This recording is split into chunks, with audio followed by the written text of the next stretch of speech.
শুরু করতে পারি। আসসালামু আলাইকুম সবাইকে। আশা করছি সবাই ভালো আছেন। আমাদের এমআরসিওজি পার্ট 1 যারা জুন অ্যাটেম্পটে এবার আমরা পরীক্ষা দিচ্ছি তাদের কিন্তু প্রায় সময় ঘনে আসতেছে, তাই না? যে এই এপ্রিল মাসের আজকে হচ্ছে 29 তারিখ, মানে আগামীকালকে 30 তারিখ, এইরকমই আর 2টা মাস পরে 30 তারিখে আপনাদের এমআরসিওজি পার্ট 1 এর এই সময়টাই হয়তো আপনাদের পরীক্ষা অনেকেরই শেষ হয়ে যাবে। তো যারা যারা আছেন তারা তারা এই সময়টা কাজে লাগিয়ে খুব সুন্দর করে আপনাদের যে পরীক্ষার প্রস্তুতি আছে, এখন আসলে নতুন করে প্রস্তুতি নেওয়ার মতো কোনো কিছু নাই।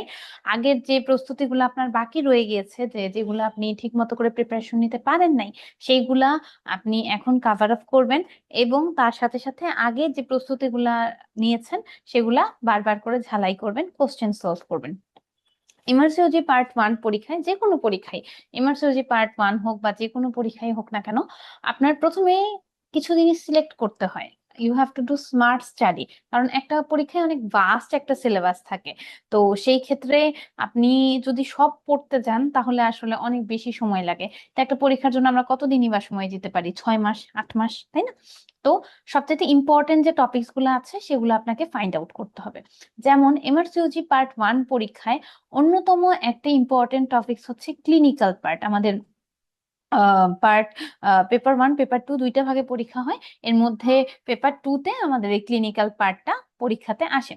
তো পেপার 2 তে ক্লিনিক্যাল পার্টটা যেটা পরীক্ষাতে আসে, সেখানে দেখা যায় যে আমরা ক্লিনিক্যালি রেগুলারলি ওয়ার্ডে বা গাইনি ওপিডি তে যখন আমরা বসি, যে প্রবলেমগুলো আমরা রেগুলার ফেস করি, ওই জাতীয় ম্যানেজমেন্টই এমআরসিওজি পার্ট 1 আসে। এমআরসিওজি পার্ট 1 খুব বেশি ম্যানেজমেন্ট আসে না, এই যে যেটা বললাম একদমই ইজি ম্যানেজমেন্ট, যেগুলো একদম ওপিডি তে বসলেই আসা যায়। যেমন ভ্যাজাইনাল ডিসচার্জের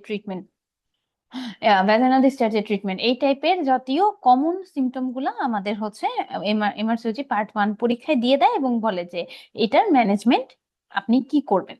আচ্ছা, তো এটা কিন্তু অনেক ভাস্ট একটা জিনিস এবং এটা একটু কঠিন আমাদের জন্য, কারণ আমরা বাংলাদেশে অনেক ক্ষেত্রে অনেক ট্রিটমেন্ট দেই যেটা ইউকে গাইডলাইনের সাথে মিল নেই। কিন্তু আপনাকে যে ট্রিটমেন্টটা দিতে হবে এটা এক জিটিজি আর নাইস গাইডলাইনকে ফলো করতে হবে।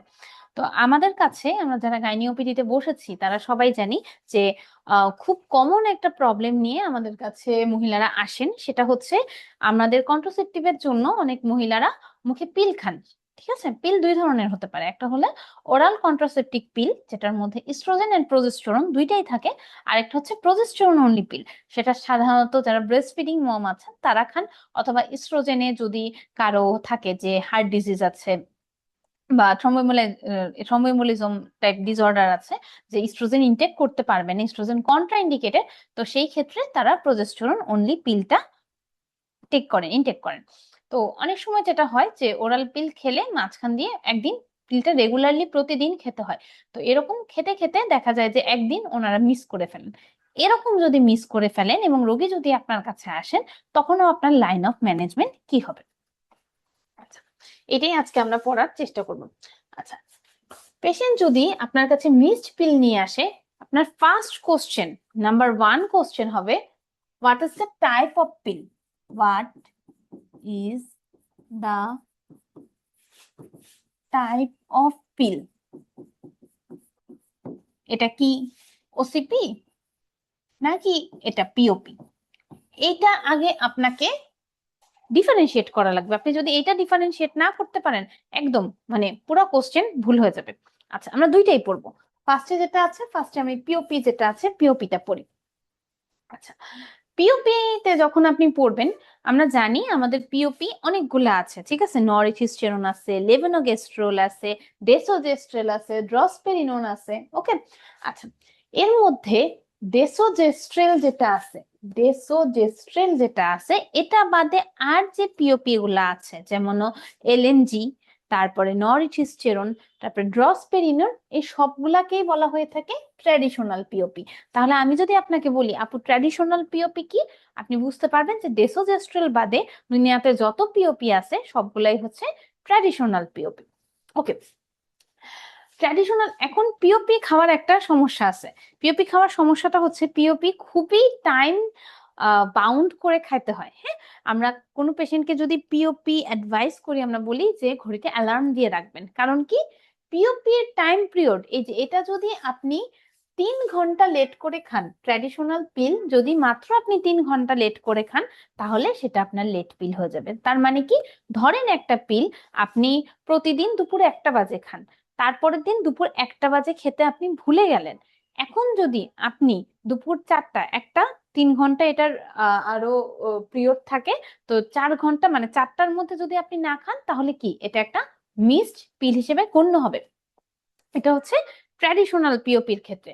কিন্তু দেশোজেস্ট্রালের ক্ষেত্রে এই ঘটনাটা আর একটু বেশি। এই ক্ষেত্রে আপনি 12 ঘন্টা লেট করতে পারবেন। যেমন ধরেন যে আপনি হচ্ছে আহ ইয়ে খান, কি বলেন নাম, 1টা বাজেই খান ডেসোজেস্ট্রেলটা।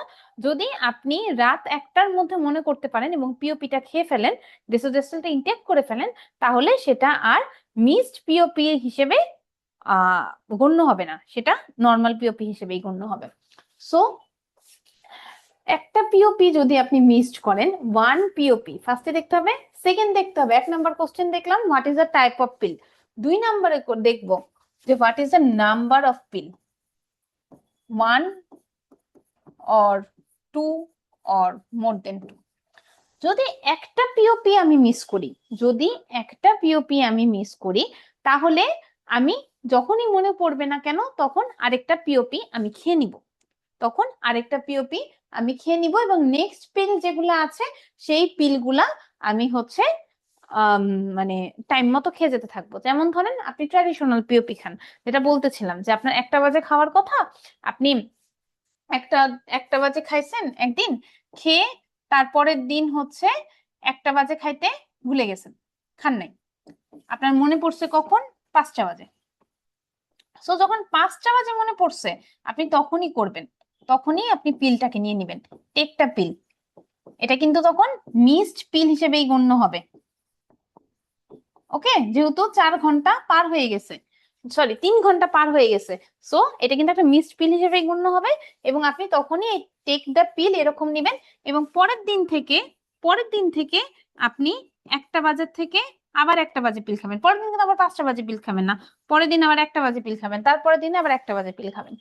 কিন্তু আপনি যে এই পিলটা মিস করলেন, এজন্য যেটা করতে হবে, আপনার 2টা জিনিস করতে হবে।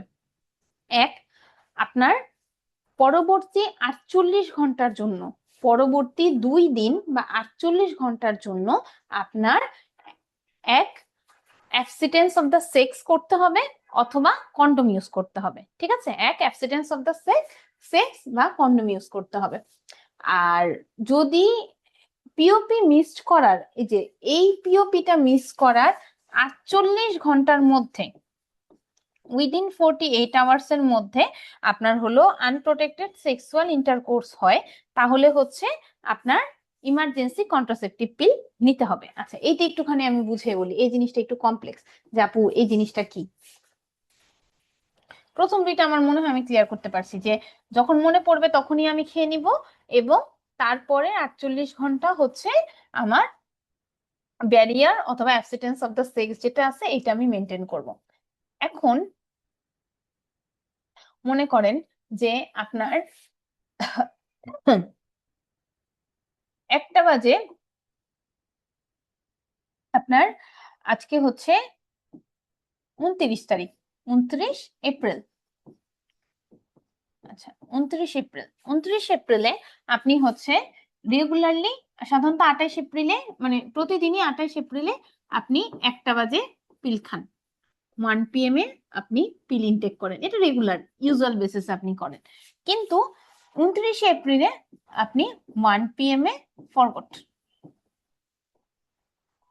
ঠিক আছে, তো 29 এপ্রিল চলে গেল, 29 এপ্রিলের পরে 30 এপ্রিলে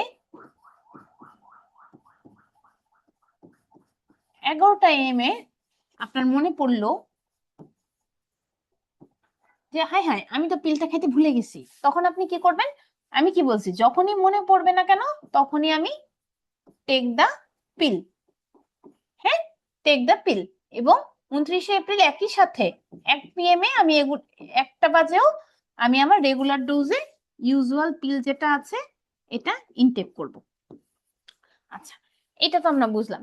এখন এই যে 29 এপ্রিল যে আপনি ভুলে গেছেন, ধরেন 30 এপ্রিল রাতে, এখন আপনার কি উচিত, 29 তারিখ 30 তারিখ এবং 1 তারিখ হচ্ছে আপনার মেনটেন করা 48 ঘন্টা, পরবর্তী 48 ঘন্টা হলো আপনার অ্যাবস্টিনেন্স অফ দ্য সেক্স বা কন্ডম মেনটেন করা। এখন মনে করেন 30শে এপ্রিল রাতে আপনার আনপ্রোটেক্টেড সেক্সুয়াল ইন্টারকোর্স হয়ে গেছে, আপনি ব্যারিয়ার ইউজ করেন নাই, ঠিক আছে। সো 30শে এপ্রিল রাতে মানে 29 এপ্রিল থেকে 48 ঘন্টার মধ্যে যদি আপনার আনপ্রোটেক্টেড সেক্সুয়াল ইন্টারকোর্স হয়ে থাকে, এই ক্ষেত্রে একমাত্র আপনাকে কি করতে হবে, ইমার্জেন্সি কন্ট্রাসেপটিভ ইউজ করতে হবে। ইমার্জেন্সি কন্ট্রাসেপটিভ আপনার ইউজ করতে হবে। সেটা আমরা ইমার্জেন্সি কন্ট্রাসেপশনে পড়বো কি কি ইমার্জেন্সি কন্ট্রাসেপটিভ আমরা ইউজ করতে পারি। এখন যদি সাধারণত কোশ্চেন গুলো ওরা শয়তানি করে যেটা দেয় যে 29শে এপ্রিল হচ্ছে ওর খাইতে ভুলে গেছে, ও এরপর থেকে ইউজুয়াল পিল খাওয়া শুরু করছে, ওর হলো 2 তারিখে গিয়ে একটা আনপ্রোটেক্টেড সেক্সুয়াল ইন্টারকোর্স হয়েছে, তখন কি আপনি ওকে দিবেন একটা additional additional emergency contraceptive pill? না, এটা তো 48 ঘন্টা পরে, তাই না? সো 48 ঘন্টা পরে যদি আনপ্রোটেক্টেড সেক্সুয়াল ইন্টারকোর্স হয়, তখন তো ওকে কাভার দেওয়ার জন্য হরমোন আছে, প্রজেস্টেরন অনলি পিল আছে। সো তখন আমাদের আর দেওয়ার কোনো দরকার নাই। আমাদের যদি 48 ঘন্টার মধ্যে হয়, তখনই আমরা একমাত্র পিলটা দিব। আচ্ছা, এটা তো গেল কি পিওপি। আচ্ছা, যেটা নিয়ে আমাদের কাছে পেশেন্টরা বেশি আসে সেটা হচ্ছে ওসিপি, ঠিক আছে। ওসিপি হলে একটা ওসিপির প্যাকেট কিরকম হয় বলেন তো? 1 2 3 4 5 6 7, এই যেখানে যে 7টা পাতা আছে এরকম করে করে এখানে 4টা ভাগ করা থাকে, তাই না? এই যে একটা ভাগ, 2টা ভাগ, 3টা ভাগ, 4টা ভাগ, মানে প্রত্যেকটা ভাগে 7টা 7টা করে পিল থাকে। তাহলে টোটাল কয়টা পিল থাকলো? 28টা পিল।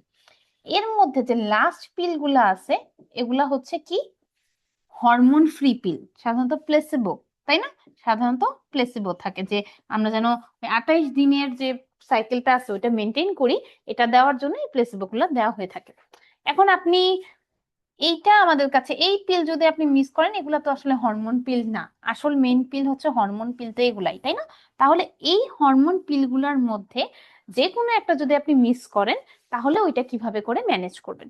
সো ওইটার সেম জিনিস আপনি প্রথমে দেখলেন, এটা হলো ওসিপি। আচ্ছা, ওসিপি দেওয়ার পরে আপনি সেকেন্ড জিনিস যেটা দেখবেন, সেকেন্ড জিনিস আমি কি বলছিলাম, একটা পিল নাকি 2টা পিল মিস করছে। যদি একটা পিল মিস করে থাকে, ইটস নট আ মিসড পিল।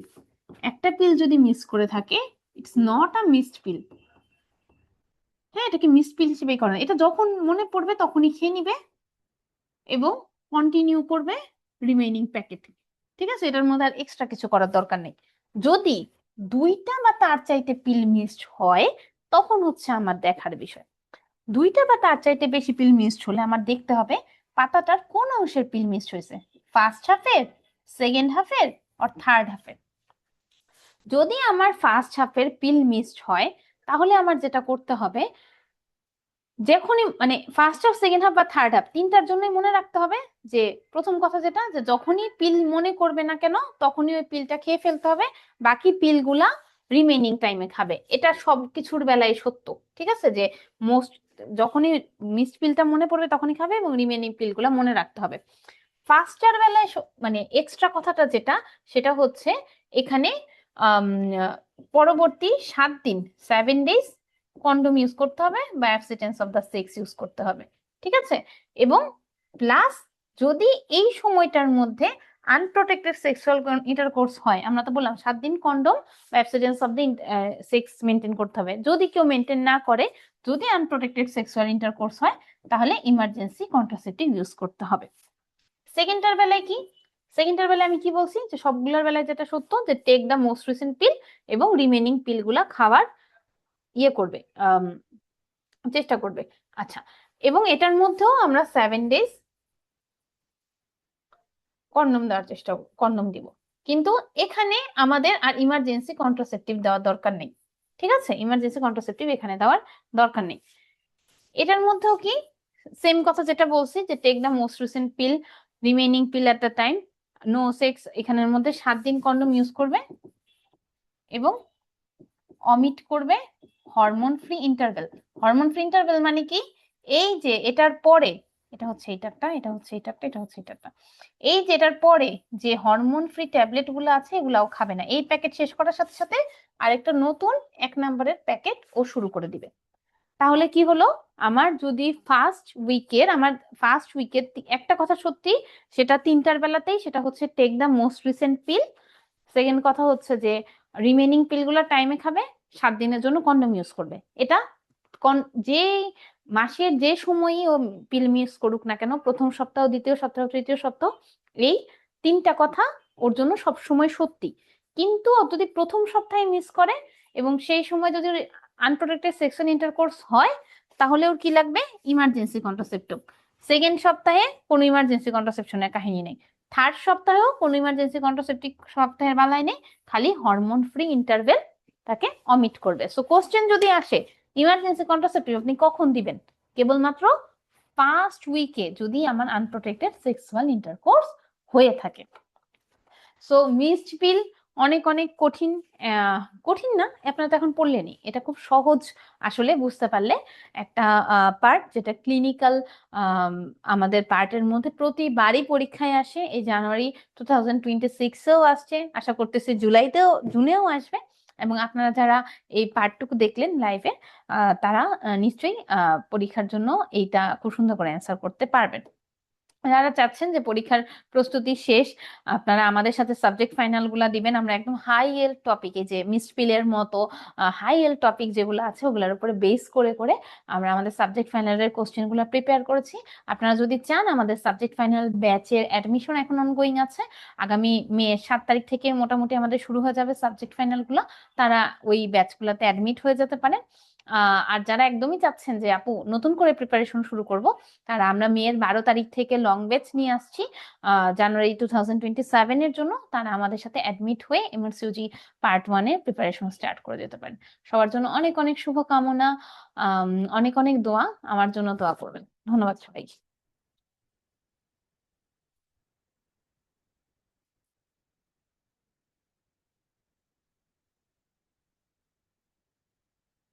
হ্যাঁ, বলুন, জি।